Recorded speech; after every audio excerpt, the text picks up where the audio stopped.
Let the word go The forth. challenge, the opportunity to connect. The 1960s, a time of imagination and change, a time of anger and fear. The 1960s, a pioneering program called Challenge. Good evening, ladies and gentlemen. That looked at our connections, our divisions, through the lens of shared values. For something real. 60 years later, we examine our divisions, our connections, our shared pains and successes in a new program called Challenge 2.0. Last week, we began a conversation examining the force of white Christian nationalism in America, how it conflicts with the essence of Christianity, and in fact, the motto found on coins, E Pluribus Unum, out of many, one. We continue our discussion this week with the author of the new book, Go and Do Likewise, and how we can counter efforts to divide and dehumanize some Americans. So in picking up our conversation from last week, we're pleased again to have with us Reverend Terry Kylo, Executive Director of Paths to Understanding, and also the author of a wonderful book, Go and Do Likewise. And it is a wonderful compendium not only of the problems we're facing, but some potential solutions, particularly in this area that we've seen really a rise of white Christian nationalism. And I'd like to begin this week's conversation, if I can, that there seems to be some very practical issues with the emphasis on whiteness. That doesn't seem to describe who our biblical leaders really were. You look at Jesus, you look at throughout the Jewish Bible and the New Testament, right. We don't see any Caucasian people in that until you introduce the Romans. Is that an accurate statement? Yeah, so look, I've learned from Rabbi Yohanan Kinberg and Danny Weiner and other imams, right? Religion is in part, a wisdom tradition is about training us to be human in real life. Right. And the second thing that's important about that is that we need training as human beings. Because human beings, we're more built on associations. Our actions are built more on associations than they are logic. You know, sometimes we make a decision based on our in-group or our associations with someone, and then we backfill with some logic, right? And so it's really a challenge for Christians who see depiction after depiction of a northern white European Jesus and Mary with blue eyes and blonde hair. And you know, it's always so funny to me because, you know, Jesus was a Middle Eastern person. He was a Middle Eastern Jewish person. And, you know, if he was that white, his first miracle wouldn't have been like water into wine. It would have been like olive oil, you know, into sunscreen. You know, it just doesn't make any sense. So I think it's appropriate that people all over the world, you know, depict Jesus and Mary and Joseph the way they see themselves. But the problem is that this issue of the image of Jesus being primarily white within white churches, it doesn't like create everything, but it is an example of, and it creates a kind of association, and it develops a kind of bias that somehow white people are closer to the divine, or have more status than others. And that's really dangerous. And so just this last Sunday, I was at a church in Everett, and they have a beautiful display of images of Jesus and Mary from around the world. Japanese, from Africa, you know, from Russia, you know, from everywhere really in the world, indigenous, and on and on. And those are really powerful because they really help train our association of God being near and loving every form of human being on this beautiful planet. And it helps to train us differently. And so I think clergy, theologians, biblical scholars, and everyday Christians need to be on the lookout for the way that we're kind of training our biases and our bigotries with our images and our languages, language about things, so that we can train ourselves to what the Abrahamic tradition is really teaching us is in the humanity of every person. You've used some terms, and not just in the book, but elsewhere, of in-group and confirmation bias. I think for the benefit of people that don't know those, that are not familiar with those, and even for some of us that think we know them but probably don't, could you unpack that a little bit for us? Yeah, sure. So when I was a little kid, we were Lutheran, and I remember very distinctly that one of our cousins was considering marrying a Catholic. And that was a big deal because we didn't really hang out with the Catholics any. So that's called in-group bias, that we tend to think that the people in our culture, in our in-group, are better. And what can happen with it very quickly is that it goes from better for us or good for us into better than others. And that's where in-group bias can become exclusive in-grouping. And I do think that as a pastor, I noticed that it's easier to build a sense of community against others than it is to build a sense of community and deep values from within. And I think many leaders in the United States, built on like the centuries of white Christian nationalism, sense that they can make more money, they can have more followers, they can make their Learjet, happen, if they, or Gulfstream, I should say these days, right? And they can make that happen better if they talk against another group. And I've seen that happen over and over again. And so that's where in-group bias, our comfort with our own group, becomes something much more toxic, exclusive in-grouping. So confirmation bias really is that human beings, when we have a set of associations about another group or about a topic or an issue, we'll make kind of a gut reaction to that. Jonathan Haidt talked about that in some of his books. And then what happens is that after we've made a decision in our brain, very often on a gut level, after we take some kind of action or we speak about it, we then want to backfill that decision and that sense of ethics with logical thought. But we didn't actually arrive at it logically. We are sort of using logic to defend it. And that same sort of thing happens in groups that use violence around the world. Studies show that people who engage in terroristic activities, who are part of non-governmental actors, will often claim that their actions were divinely inspired and divinely blessed. And this is where I think people of wisdom traditions have to be so careful. Because it's one thing to read a message from the divine, from the scripture, from some other text.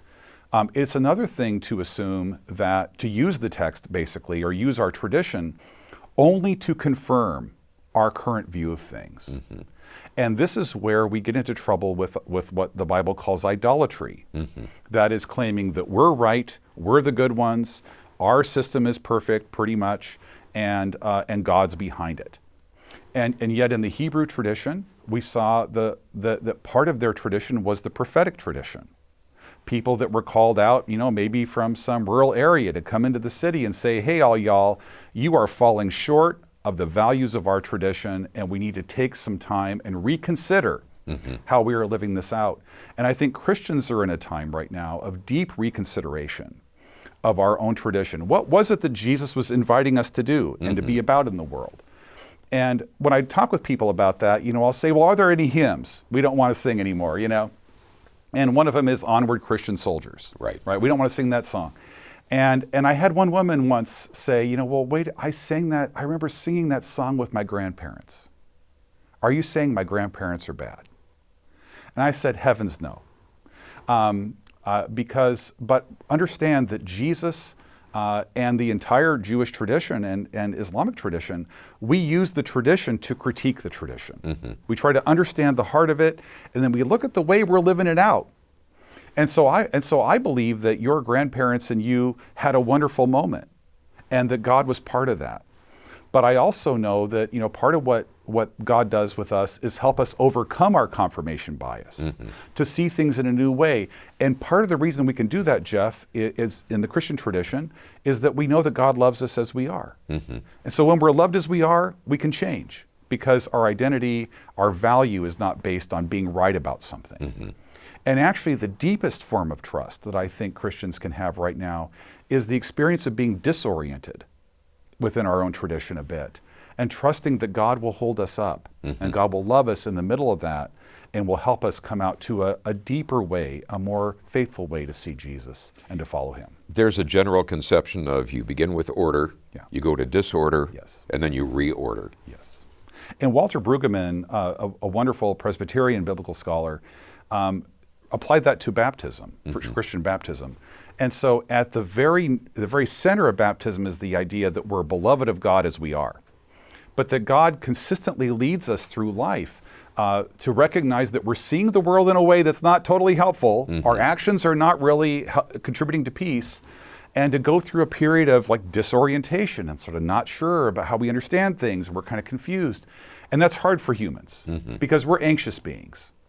But we can remember and breathe and through the middle of that we're loved as we are, and then we can come to a new way to see things. Our indigenous neighbors always have this beautiful saying that it takes a long time to grow a human being. And I remember Father Tracy, 3 weeks before he died, I went out to visit him, and he was sitting there reading a book, and he was totally changing in his mind what he thought about a topic. Yeah. And man, that's what I want to be. Until I'm 3 weeks before I die, I want to be like Father Tracy, and I want to be changing how I see things because the Creator loves me as I am and is calling me to become even more human. And we should point out that Father Tracy was 103 at Yes. that point. So hardly stuck in his ways Yes. and hardly drawing into himself. Yes. He was continuing to expand. And we see that with so many people Yes. in faith that we've had the privilege of coming to know. Yes. Let's turn on to how we respond to this. Sure. Let's look at some of the themes of your book. Yeah. Go and do likewise. So in terms of looking at that phrase, which Yeah. comes from Jesus, Yes. what does that call for us to do? Yeah, so many of us know the story of the parable of the Good Samaritan. And that story kind of tells us a moral, right? That we should be nice to other people. We should risk ourselves for other people like the Samaritan did. But we don't always understand that Samaritans and Jewish people in Jesus' day really were at odds. So if you were walking through Samaria and you're a Jewish person, when you left Samaria, you would knock the dust off your feet because that whole region was unclean. I mean, that's kind of dehumanizing, right? And so when Jesus was asked the question in a debate, theological debate, who is my neighbor? He was really being asked, who can I exclude from being my neighbor? Who's not really human that I don't have to love or care about, and I don't have to behave differently in order for them to thrive, right? And so Jesus tells a story not about how Jewish people should be nice to Samaritans. He told a story about how a Samaritan had the humanity, because of his tradition, because of his family, because of his community, to risk himself on behalf of a Jewish person. And in that moment, Jesus is speaking well of a dehumanized group.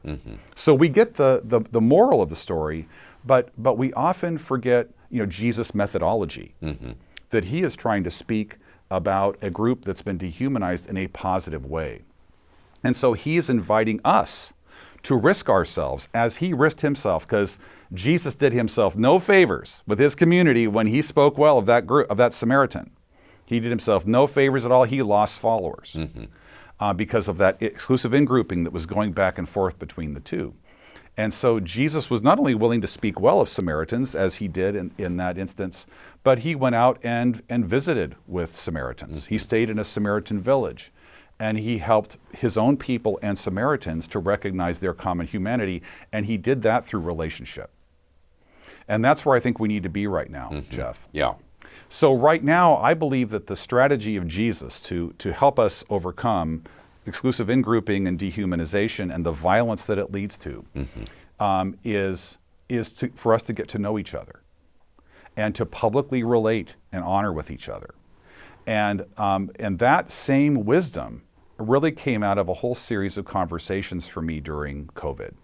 I was sitting there with a Zoom, account, trying to figure out, how to handle this time when we can't do as much in the world.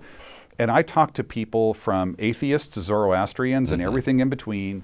I asked, hey, what do you see happening in our culture? And they all agreed that we're too divided, we're too polarized, we're making our identity about things that don't matter. I asked them, why do people do this? And they all mentioned, that we get attached to our own in-group and we think we're right, we get confirmation bias and we can't ever change, have a hard time changing. But then I asked the third question, what do we do about it? What's a strategy that your tradition teaches about how we can get through a time like this? We can't just sit in our houses and expect it to go away. We got to do some things. And out of that grew a real strategy. And out of those conversations, I began to see Jesus differently too. And that strategy was simply to eat and share stories. No politics, no policy debates, right? Just to see each other as people. Number two, to benefit the community together. And then number 3, to honor each other in public. And so you and I and the staff and the board began to think about how can we operationalize this? And eventually we came up with this program called Let's Go Together, which is a way to sort of help people find those connections across lines of tradition and culture and life circumstance, and come together around food and to see each other as people, to do a service project together. And the studies show that when people do those kind of things, they share it with on average of 20 people apiece. And then the third event will be an event at the Lincoln Theater, in which we're going to be bringing all these leaders of different traditions together to share why their tradition teaches them to honor all people as human. And so, and then that got me thinking about Jesus again. He said, love your enemy, pray for those that persecute you, do good to those who harm you. Well, wasn't that a strategy? That may be a strategy that some Christians think is silly or is powerless, but actually it's the most powerful strategy in the world. So right now, it's not so important that we get our theology straight, although I think that's important work to do. What's more important right now for people of all wisdom communities is to realize that they have power in this moment. And that power isn't just the power to think or pray, those are really important. It's the power to relate publicly across lines of difference. And when they do, their whole community is going to take a sigh of relief. I went to the Seroptimists a couple weeks ago, and I saw a woman there I knew. I told her about Let's Go Together and this process that we're engaging in. And you know what she did? She just took a deep breath. She went, oh, thank God someone's doing that. The deep relief that happens when they see leaders in the community who hold their tradition with honor, and who love being Christian or Muslim or Hindu or Buddhist or atheist or whatever. They hold those traditions so deeply, but when they see us relating across those lines, it means it's a symbol that the white nationalists don't have to win. And just as Jesus said, we don't have to live this way anymore, friends. We can see each other as human. Well, we're trying to lift up the wisdom of all kinds of traditions to say that we do not have to live divided. But to do that, we're going to have to do something that is going to be a little bit hard, but we also know how to do, and that's to unleash the power of the potluck. Right. We know how to get people which together. We have a for tradition food. of here in Native cultures in the Northwest. Let me just ask you this, and to just sort of take a pause and give a foundation for this. Some people might say, well, this sounds great, and Terry has had some positive experiences with this. But we've seen how this works before on an individual basis, and I'm thinking in Germany and in Russia, and I'm thinking also in Hawaii during the Second World War. Maybe, because I know you're familiar with those, could you share a couple of those examples with us? Right. So first of all, one of the deep critiques on behalf of theologians, Christian theologians, about the Holocaust was that there was not only in-group bias and dehumanization of our Jewish neighbors, against our Jewish neighbors, and violence toward them, and that the church participated in that, but that Christians just didn't hang out with Jewish people. They just didn't know them. They didn't see them as someone that they should relate to. And so, when you don't know someone, you believe all the negative news. And right now, we are so isolated in this country too. Going around Skagit County, I heard person after person say, we know people who are Catholics, we know people who are Lutherans or whatever, but the groups don't relate. Right. It's almost like the groups are segregated. And so I heard this most powerfully from a formerly incarcerated man named Tony, who's a beautiful human being. I mean, I love Tony. And he said, Terry, we are completely separated. And that means that all the negative news from social media and other sources from political figures can really grab a hold of us. But, Tom Ikeda, who we've had on the show before and who I deeply respect and admire, told me this story about how in Hawaii, the executive order to establish internment camps or concentration camps for Japanese Americans, it didn't happen there. And the reason it didn't happen is because everybody had cross-group relationships between Hawaiians, Americans, and Japanese Americans there. And so when the order came down, a bunch of people in the community, leaders, walked up to the commander of the military and said, you can do a lot of things here, but you can't do that. There's not going to be an internment camp here because we're not going to go along with it. And that shows, like, I think, the power of those kind of relationships, which are always imperfect and messy, but it shows the power of that to help us recognize each other as human. As we've mentioned in the introduction, you serve as Executive Director of Paths to Understanding. You've alluded to some of how this fits in with that, but give us a broader sense of that. Well, one of the questions that we need to respond to is why is an interfaith organization and the Executive Director writing a book about helping Christians understand how interfaith work, how multicultural work is really important. But my response is this, that we live in a country that is really deeply formed by the Christian tradition, whether it's distorted or not. Like, Christians are the majority. And right now we need people of all wisdom traditions to be on the playing field, in relationship, publicly honoring each other, and sending signals to our community that we can be different and we can stand united. But what I've noticed is that Christians, they grew up with this deep sense that that kind of work is just wrong. That kind of work is unfaithful to Jesus. And then what happens is, as you alluded earlier, is that people come along with a few bullying statements and say, well, the Bible says this, the Bible says that. I've been bullied that way many times.